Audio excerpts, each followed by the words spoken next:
কল্পনা করুন, আকাশপথে শব্দের চেয়ে 15 গুণ দ্রুতগামী আগুনের গোলা ধেয়ে আসছে কোনো এক শহরের দিকে। সময় মাত্র 8 থেকে 15 মিনিট। বাস্তবেই এমন এক ভয়াবহ মুহূর্তের মুখোমুখি হয়েছে মধ্যপ্রাচ্যের দখলদার রাষ্ট্র ইসরায়েল। সাম্প্রতিক এক হামলায় ইরান একযুগে 100টিরও বেশি ব্যালিস্টিক ক্ষেপণাস্ত্র নিক্ষেপ করেছে ইসরায়েলের বিভিন্ন শহরে। এই প্রতিক্রিয়া এসেছে এমন এক প্রেক্ষাপটে যখন ইসরায়েল তাদের বিমান হামলায় ইরানের পারমাণবিক স্থাপনা ও শীর্ষ সামরিক কর্মকর্তাদের লক্ষ্যবস্তু করে আঘাত হানে।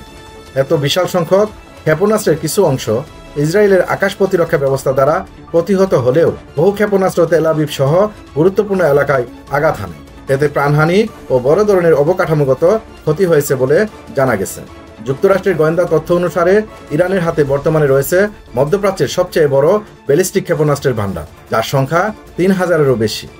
এর মধ্যে রয়েছে হাইপারসনিক প্রযুক্তি ফাত্তাহ-1 সিরিজের ক্ষেপণাস্ত্র, যেগুলি গতি শব্দের চেয়েও 15 গুণ বেশি। এমন ক্ষেপণাস্ত্র মাত্র 8 থেকে 12 মিনিটেই ইসরায়েলের ভূখণ্ডে পৌঁছাতে সক্ষম। ইরানের এক শীর্ষ সামরিক কর্মকর্তা পূর্বে দাবি করেছিলেন, ইসরায়েলকে ধ্বংস করতে আমাদের প্রয়োজন মাত্র 8 মিনিট।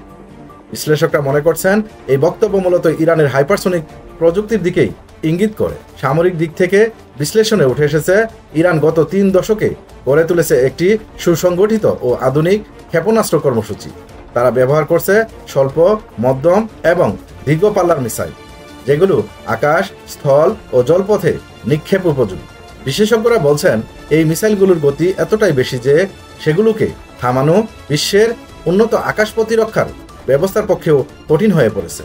চলমান সংঘাতের প্রেক্ষাপটে ইরানের এই প্রযুক্তিগত অগ্রগতি অনেকটাই তাদের কৌশলগত সাফল্যের দিকে নিয়ে যাচ্ছে বলে আন্তর্জাতিক সামরিক বিশ্লেষকদের ধারণা।